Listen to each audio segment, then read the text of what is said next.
expression for capacitance of a parallel plate capacitor. फिर से एक बार पैरेलल प्लेट कैपेसिटर, इसको बॉक्स में डाल लो। कौन सी स्लैब है? इंसुलेटिंग या डाइलेक्ट्रिक स्लैब है। पहले वाले को बॉक्स में डाल देना। कौन सी स्लैब थी? कंडक्टिंग स्लैब थी। और ये इंसुलेटिंग या डाइलेक्ट्रिक स्लैब है। इंपॉर्टेंट है, ध्यान से पढ़ के क्वेश्चन करना कि कंडक्टिंग है या इंसुलेटर है। इस डायग्राम में ये लाइन का कोई मतलब नहीं है, प्लीज़, गलती से बन गई, मैं वाइटनर लगाना भूल गया इस पर, इसको प्लीज़ हटा दो। ये कोई लाइन नहीं है, इसका कोई मतलब नहीं है यहाँ पे, इसको हटा दो प्लीज।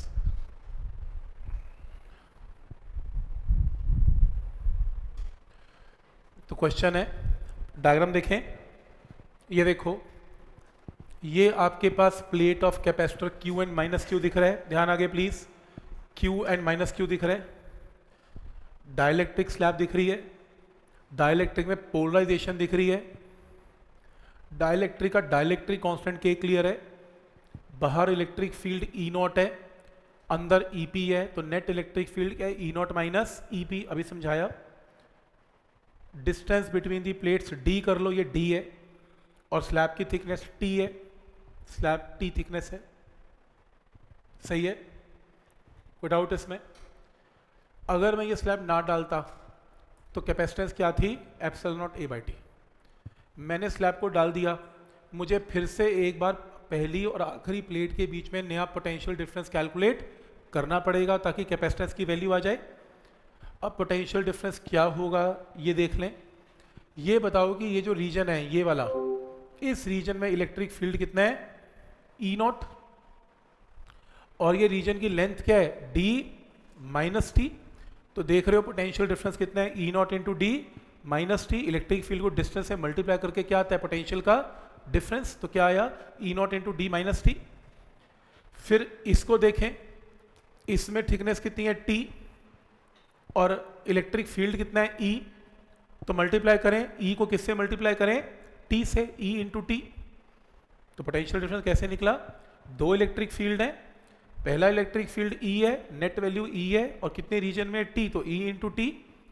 दूसरा इलेक्ट्रिक फील्ड कितना है? E नॉट है, कितनी लेंथ में है? D minus T. क्या ये पॉइंट यहां तक क्लियर है?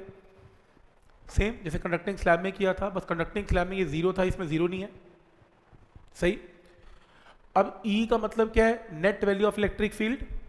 हमने अभी देखा नेट वैल्यू या रिड्यूस्ड वैल्यू एक ही बात होती है, नेट या रिड्यूस्ड वैल्यू एक ही बात है। डाइलेक्ट्रिक कांस्टेंट का क्या फॉर्मूला करवाया था? E not by net value.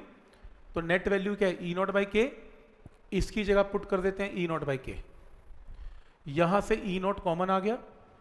E not क्या होता है? Sigma by epsilon not. Sigma क्या होता है? Charge by area. तो क्या आ गया? पोटेंशियल डिफरेंस आ गया। तो फिर कैपेसिटेंस क्या है? Charge upon potential difference. तो ये चार्ज Q को इस पोटेंशियल डिफरेंस से डिवाइड कर दें, Q से Q क्या हो गया? कैंसल।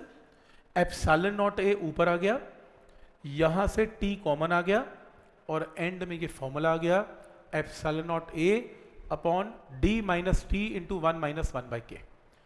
तो इंपॉर्टेंट फॉर्मूला ये भी आज के लेक्चर के लिए कि जो कैपेसिटेंस की वैल्यू है वो डाइलेक्ट्रिक स्लैब को अगर इसमें डाल दिया जाए तो डाइलेक्ट्रिक स्लैब के साथ ये कैपेसिटेंस की वैल्यू है। तो क्या ये पॉइंट यहां तक क्लियर है? कोई डाउट इसमें? ठीक।